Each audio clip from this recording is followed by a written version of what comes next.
Hello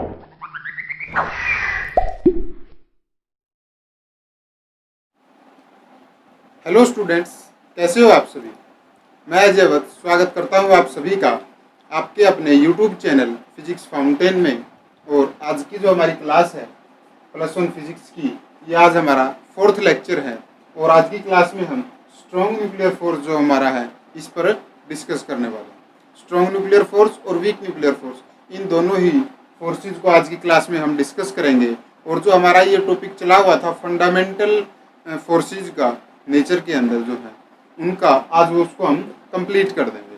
ठीक है, तो नेक्स्ट क्लास में जो है नए टॉपिक कंजर्वेशन लॉज जो थे हमारे उसको कवर करेंगे। तो आज का हमारा जो टॉपिक है वो स्ट्रॉन्ग न्यूक्लियर फोर्स है। अब हम हमारे टॉपिक को देखते हैं कि ये क्या कहता है, क्योंकि इसमें पता लग रहा है कि स्ट्रॉन्ग न्यूक्लियर फोर्स, तो ये न्यूक्लियस से रिलेटेड कोई फोर्स है। ठीक है, तो यहाँ से हमें इसके नाम से पता लग रहा है कि न्यूक्लियर फोर्स है, तो कोई न्यूक्लियस है। न्यूक्लियस के अंदर जो है, पहले हम देख लेते हैं कि न्यूक्लियर की स्ट्रक्चर क्या होती है। न्यूक्लियस की, मान लें कि ये हमारा कोई न्यूक्लियस है, तो न्यूक्लियस के अंदर हमें पता है ये पॉजिटिव चार्ज होता है इस पर।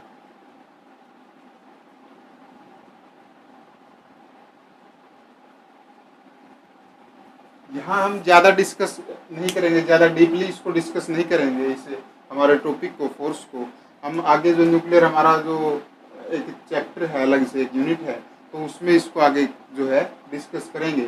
यहाँ केवल बेसिक जो है हमारा वीक, जो स्ट्रॉन्ग न्यूक्लियर फोर्स और वीक न्यूक्लियर फोर्स जो है इसको जो है नॉर्मली जो है इसको डिस्कस करेंगे। ठीक है, तो पॉजिटिव चार्ज है, तो इसके अंदर हमें पता है कि प्रोटॉन P पॉजिटिव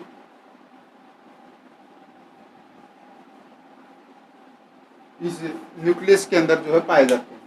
इस न्यूक्लियस के अंदर P पॉजिटिव के साथ साथ हमारा न्यूट्रॉन जो है वो भी रहता है। ठीक है, इसको भी हम जो है पॉजिटिव चार्ज जो मान करके कंसीडर करके ये चलते हैं जब भी हम इसके अंदर चलते हैं। तो हमारा एक न्यूक्लियस जो है वो क्या कंटेन करता है, न्यूट्रॉन और प्रोटॉन को कंटेन करता है।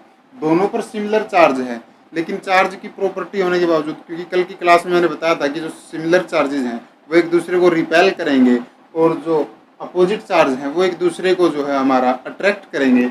बावजूद इसके ये हमारा जो है न्यूक्लियस के अंदर जो है दोनों के दोनों प्रोटॉन और न्यूट्रॉन पॉजिटिव होने के बाद भी, ठीक है, ये एक दूसरे से बंधे रहते हैं और जो हमारा जो न्यूक्लियस है उसकी फॉर्मेशन करते हैं। जो हमारा न्यूक्लियस का जो साइज है वो साइज हमारा क्या है, near by equal to 10⁻⁻⁴ to 15। तो इतना छोटा साइज होने के बाद भी ये कितने अच्छे से बंधे रहते हैं, केवल पॉजिटिव चार्ज है फिर भी एक दूसरे को रिपेल नहीं करते। तो इससे हमें पता लग रहा है कि कितना स्ट्रॉन्ग होगा ये फोर्स। ठीक है ना, तो यहाँ से हमारे पास जो है स्ट्रॉन्ग न्यूक्लियर फोर्स की क्या डेफिनेशन बनती है, the force holding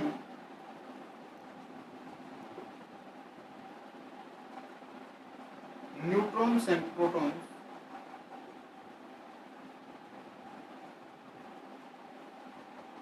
inside the nucleus is known as strong nuclear force।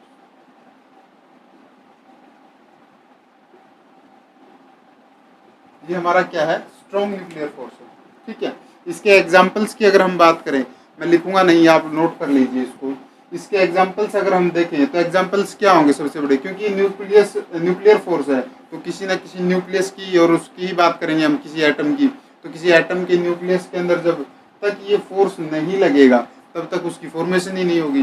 तो कोई भी आप एग्जाम्पल उठा लीजिए न्यूक्लियस का, उसमें हर एक न्यूक्लियस के अंदर जो है ये स्ट्रॉन्ग न्यूक्लियर फोर्स जो है ये काम कर रहा हुआ। ठीक है, तो इसका एग्जाम्पल अलग से कुछ है नहीं, बहुत से इसके जो ये मतलब कि जो एटम है बन रहा है उसकी फॉर्मेशन हो रही है, कैसे हो रही है, तो वो सब कुछ क्या है इसका, इसी का एक एग्जाम्पल है। जिस भी न्यूक्लियस के अंदर जो है ये न्यूक्लियस बढ़ता ही तब है जब उसके अंदर जो स्ट्रॉन्ग न्यूक्लियर फोर्स हमारा काम करता है, क्योंकि प्रोटॉन और न्यूट्रॉन जब भी एक दूसरे के साथ नहीं रहेंगे, न्यूक्लियर जो हमारा न्यूक्लियस था ये हमारा, इसकी फॉर्मेशन नहीं होगी। तो इसकी फॉर्मेशन ना होने से आगे कोई काम होगा ही नहीं, आगे कोई प्रोसेस ही नहीं होगा। ठीक है, तो इस वजह से जो है इसका कोई स्पेसिफिक एग्जाम्पल हम यहाँ नहीं लिख रहे। ठीक है, इसकी कैरेक्टरिस्टिक्स की अगर हम बात करें,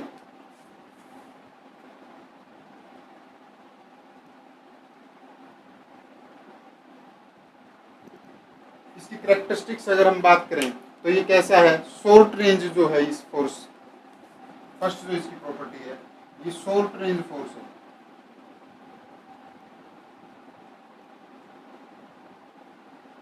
ठीक है, ये कैसा है, शॉर्ट रेंज फोर्स है।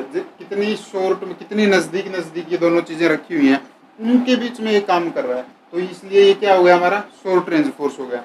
दूसरा इसकी जो प्रॉपर्टी देखें हम, तो इसके अंदर जो है इनवर्स स्क्वायर लॉ जो था 1/r², वो कहीं भी लागू नहीं होता।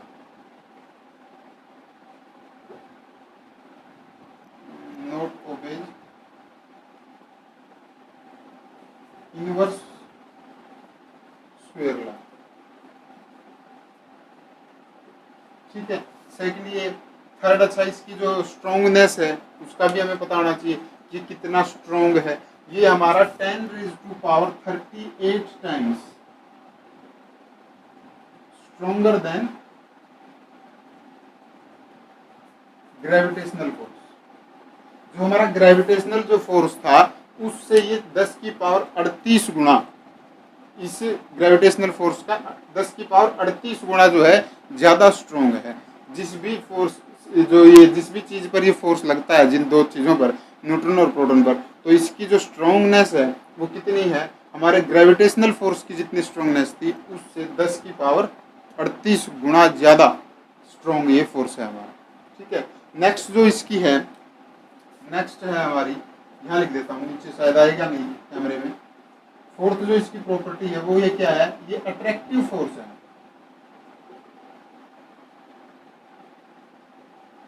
ठीक है, ये हमारा कैसा फोर्स है, ये हमारा अट्रैक्टिव फोर्स है।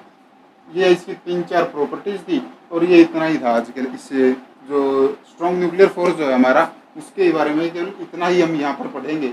नेक्स्ट जो है वो अगले जो आगे हमारी क्लासेज होंगी इसके, उसका जो चैप्टर आएगा न्यूक्लियर वाला, तो उसके अंदर जो हम इसको डिटेल से ज़्यादा डिस्कस करेंगे। इतना ही हमें हमारी जो यूनिट थी इसके अकॉर्डिंग इसको पढ़ना था। ठीक है, तो एक बार इसको नोट डाउन कर लो आपकी नोटबुक में, या फिर इसका स्क्रीनशॉट ले लो, बाद में लिख लेना। फिर अपना देखते हैं नेक्स्ट जो हमारा वीक न्यूक्लियर फोर्स है उसको पढ़ते हैं। नेक्स्ट जो है हमारा वो क्या है, हमारा वीक न्यूक्लियर फोर्स। तो यहाँ इससे पता लग रहा है कि इसकी जो स्ट्रेंथ है वो हमारे स्ट्रॉन्ग जो न्यूक्लियर फोर्स था उससे कुछ ना कुछ कम होगी। ठीक है, तो वीक न्यूक्लियर फोर्स जो है वो हमारा कहाँ डिस्कवर हुआ था, कैसे डिस्कवर हुआ था, जब हमारे रेडियो एक्टिव सब्सटेंस को जब हम डीके होता है उनका, तो उस दौरान जो है हमारे उस बीटा डीके के अंदर ही जो है इसका जो है इसको पाया गया था। ठीक है, इसकी जो स्टडी हम करते हैं वो बीटा डीके के अंदर जो एलिमेंट्री पार्टिकल्स जो निकल करके आते हैं उनके बीच में जो है ये इसको पाया गया।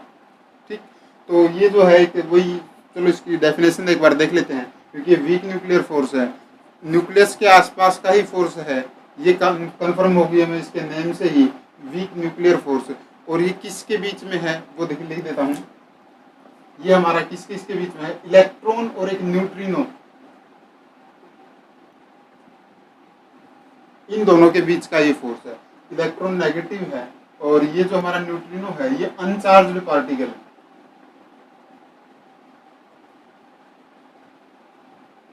तो इन दोनों के बीच में जो है ये हमारा फोर्स जो है, वीक न्यूक्लियर फोर्स जो है वो काम करता है।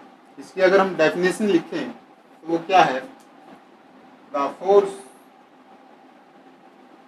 Between the elementary particles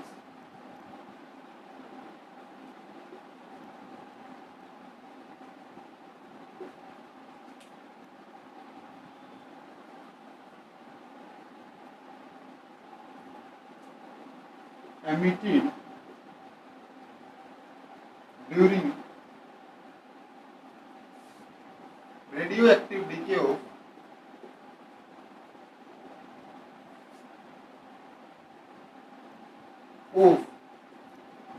and radioactive substance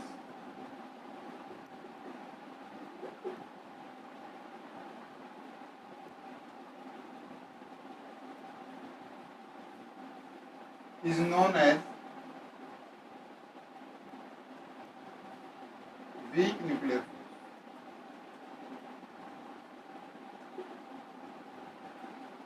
ठीक है, समझ में आ ही गया होगा इसकी डेफिनेशन से। जो फोर्स है ये हमारा वीक न्यूक्लियर जो फोर्स है ये क्या है हमारा, एलिमेंट्री पार्टिकल्स के बीच का फोर्स है। जो एलिमेंट्री पार्टिकल्स कौन कहाँ से आए, एलिमेंट्री पार्टिकल्स जो कि हमारे रेडियो एक्टिव जब डीके हुआ हमारा रेडियो एक्टिव सब्सटेंस का, तो उसमें जो हमारे पास क्या निकल करके आए थे, एलिमेंट्री पार्टिकल्स निकल करके आए थे। और उन एलिमेंट्री पार्टिकल्स के बीच में जो है कौन सा फोर्स पाया जा रहा है, वो हमारा वीक न्यूक्लियर फोर्स जो है वो पाया जा रहा है।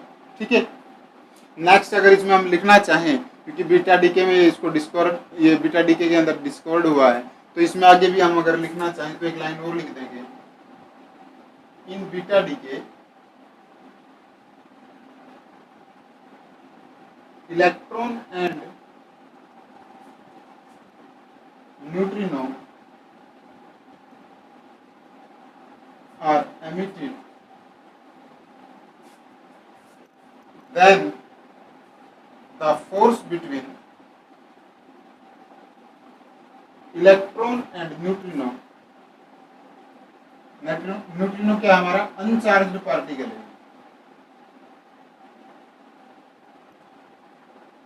ठीक है, न्यूट्रिनो हमारा क्या है, ये अनचार्ज्ड पार्टिकल है।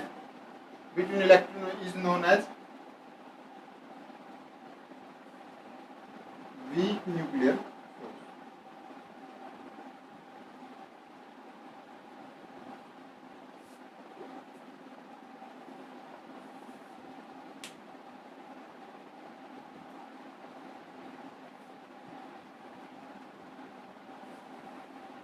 ठीक है, तो ये हमारा क्या है, वीक न्यूक्लियर फोर्स था। इसकी जो ये देखिए हमने डेफिनेशन, ये बीटा डीके के अंदर जो हमारा जो बीटा डीके होता है रेडियो एक्टिव सब्सटेंस का, उसके अंदर जो ये हमारा डिस्कोर होकर के आया था इलेक्ट्रॉन और न्यूट्रिनो के बीच में जो ये हमारा फोर्स है। ये जो एलिमेंट्री पार्टिकल्स हैं, जो ये एलिमेंट्री पार्टिकल यहाँ हमने लिखा है, वो ये क्या है, ये हमारे बीटा डीके के दौरान जो रेडियो एक्टिव डीके जिसको हम बोल रहे हैं, उसके दौरान जो निकल करके हमारे पास आ रहे हैं, यही जो है हमारा क्या है, रेडियो एक्टिव डीके है बीटा डीके। और इसके दौरान जो एलिमेंट्री पार्टिकल्स क्या निकल गया है, इलेक्ट्रॉन और न्यूट्रिनो, इन दोनों के बीच जो फोर्स पाया जाएगा उसको क्या कहेंगे, वीक न्यूक्लियर फोर्स जो है इसको कहेंगे। तो लिख लिया हुआ आपने। नेक्स्ट चलते हैं, देखते हैं इसकी प्रॉपर्टीज क्या है, कैरेक्टरिस्टिक्स क्या है।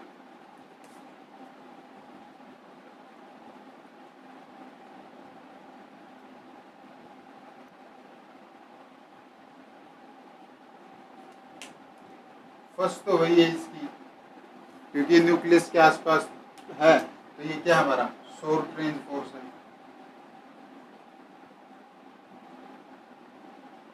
ठीक है, नेक्स्ट जो अगला हमारा इसकी क्या है, ये अट्रैक्टिव और रिपल्सिव दोनों है।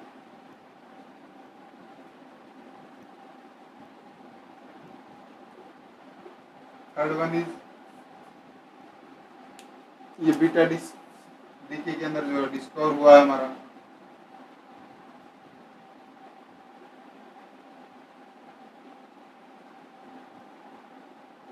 ये आगे आएगा डिस्कवर्ड इन बीटा डीके। ठीक है, और जो नेक्स्ट है इसकी, वो नेक्स्ट क्या है हमारी, फोर्थ है कि ये 10⁻25 टाइम्स स्ट्रोंगर है हमारे ग्रेविटेशनल फोर्स। तो इसको इतना वीक भी नहीं समझना कि वीक न्यूक्लियर फोर्स है तो ये बहुत वीक होगा, क्योंकि हमारे ग्रेविटेशनल फोर्स से जो है ये 10⁻25 टाइम्स ज़्यादा है। ठीक है, इसकी जो स्ट्रेंथ है वो कितनी है, इसकी 10⁻25 टाइम्स।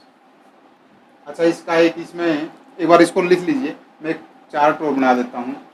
जो ये जितने भी हमारे फोर्सेस थे, वीक न्यूक्लियर फोर्स था, स्ट्रॉन्ग न्यूक्लियर फोर्स था, इलेक्ट्रोमैग्नेटिक फोर्स था, ग्रेविटेशनल फोर्स था, तो इन चारों में से सबसे ज़्यादा स्ट्रॉन्ग कौन सा है, फिर उससे कम स्ट्रॉन्ग, फिर उससे कम स्ट्रॉन्ग, और सबसे कम स्ट्रॉन्ग जो फोर्स है।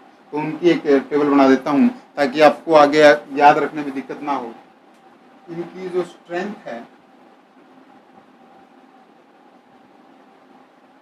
वो इस तरफ लिखेंगे, नेम ऑफ फोर्स, ये इस तरफ।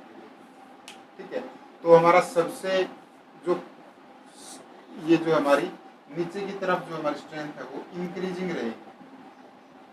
ठीक है, मान लेते हैं हमारा ग्रेविटेशनल फोर्स जो है वो कितना है, 1 है, उसकी स्ट्रेंथ है, ये हमारा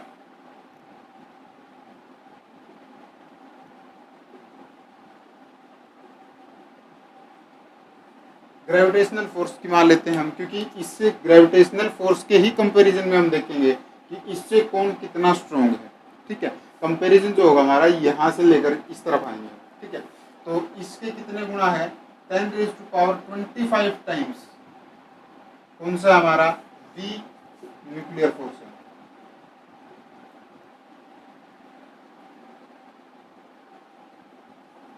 ठीक है, और ग्रेविटेशनल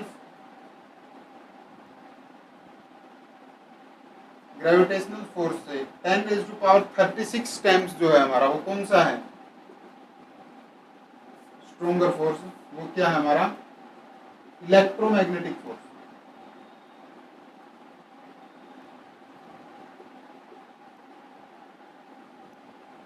नेक्स्ट जो है हमारा 10⁻38 times stronger then gravitational force, ये कौन सा हमारा, स्ट्रॉन्ग न्यूक्लियर फोर्स।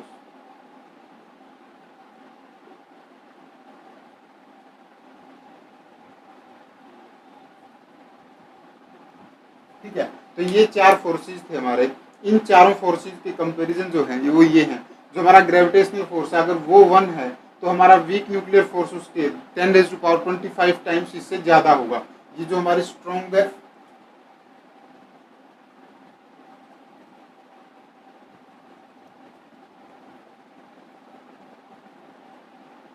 जो हमारी स्ट्रॉन्गनेस है इससे इन फोर्सेज की, वो नीचे की तरफ जो है, इनकी स्ट्रेंथ जो है वो नीचे की तरफ जो है इंक्रीज हो रही है इस ऑर्डर में। जो हमारा ग्रेविटेशनल फोर्स अगर 1 है तो उस टाइम पे हमारा वीक न्यूक्लियर फोर्स जो है वो कितना होगा, 10⁻25 टाइम्स ज़्यादा होगा, इसका ज़्यादा होगा। और वहीं अगर हम इलेक्ट्रोमैग्नेटिक फोर्स की बात करें कि इसके रिस्पेक्ट में, ग्रेविटेशनल फोर्स के रिस्पेक्ट में, तो 10⁻36 टाइम्स जो है इससे ज़्यादा होगा। और जो हमारा स्ट्रॉन्ग न्यूक्लियर फोर्स है वो ग्रेविटेशनल फोर्स के रिस्पेक्ट में अगर उसको जो है डिफ्रेंशिएट करते हैं, वो करते हैं, डिफरेंस करके देखते हैं स्ट्रेंथ की जो हमारी बिहाफ पे, या उसकी जो स्ट्रॉन्गनेस चेक करते हैं, तो हमारा जिस टाइम पर ग्रेविटेशनल फोर्स 1 के इक्वल है उस टाइम पे हमारा जो न्यूक्लियर फोर्स है स्ट्रॉन्ग वाला वो कितना है, 10⁻38 टाइम्स इससे ज़्यादा। ठीक है, तो ये हमारी इसकी स्ट्रेंथ थी। आपस में अगर हम कंपेयर करना चाहें कि वीक न्यूक्लियर फोर्स जो है वो स्ट्रॉन्ग न्यूक्लियर फोर्स से कितना कम है, वो यहाँ से 10⁻13 जो है माइनस में वीक न्यूक्लियर फोर्स है, इनका आपस में भी अगर हम देखना चाहें तो आपस में भी देख सकते हैं कि वो कौन किससे कितना कम है। ठीक है, इस तरफ अगर हम इलेक्ट्रोमैग्नेटिक फोर्स का इसका डिफरेंस करें तो ये 10⁻2 टाइम्स जो है इलेक्ट्रोमैग्नेटिक फोर्स से स्ट्रॉन्ग न्यूक्लियर फोर्स जो हमारा ज़्यादा होगा। ऐसे स्ट्रॉन्ग जो इलेक्ट्रोमैग्नेटिक फोर्स है वीक न्यूक्लियर फोर्स से कितना ज़्यादा है, वो 10⁻11 टाइम्स जो है हमारा ज़्यादा है। तो इसको आप लिख लेंगे, किसी बुक में कुछ दिया है, किसी बुक में कुछ दिया है, तो हमने जो जनरल लेके चले थे हम, वो क्या लेकर के चले थे, ग्रेविटेशनल फोर्स से इन सभी का कंपैरिजन करके चले थे, क्योंकि जो ग्रेविटेशनल फोर्स है हमारा वो स्ट्रेंथ वाइज, वो हमारी जो पावर कहें उसके उसमें देखें तो वो सबसे कम है, तो उसको हमने 1 मान लिया, और उसके मल्टीपल्स में जो है हमने इसकी बात की है। आप आपस में भी इनका कंपैरिजन जो है इजीली देख सकते हैं, लिख सकते हैं। ठीक है, तो इसको एक बार जो है लिख लेंगे। वैसे तो मैंने जितनी भी इनकी कैरेक्टरिस्टिक वगैरह करवाई हैं तो उसमें ये चीज़ पहले ही लिखवा दी है, लेकिन एज ए चार्ट एक जगह इकट्ठा मिल जाए आपको कंपैरिजन, उसको आप लिखना चाहें तो लिख लेंगे। ठीक है, तो आज की क्लास में बस यहीं तक करेंगे। ये हमारा जो है वीक न्यूक्लियर फोर्स और ये जो हमारे फंडामेंटल जितने फोर्स थे 4 फोर्सेज वो कंप्लीट हो गए हैं। नेक्स्ट जो हम कल की जो क्लास होगी हमारी उसमें हमारे इस फर्स्ट चैप्टर को जो है कंप्लीट कर देंगे। अगला जो हमारा है कल का जो हमारा टॉपिक होगा, कल का हमारा टॉपिक जो है वो है कंजर्वेशन ऑफ लॉज।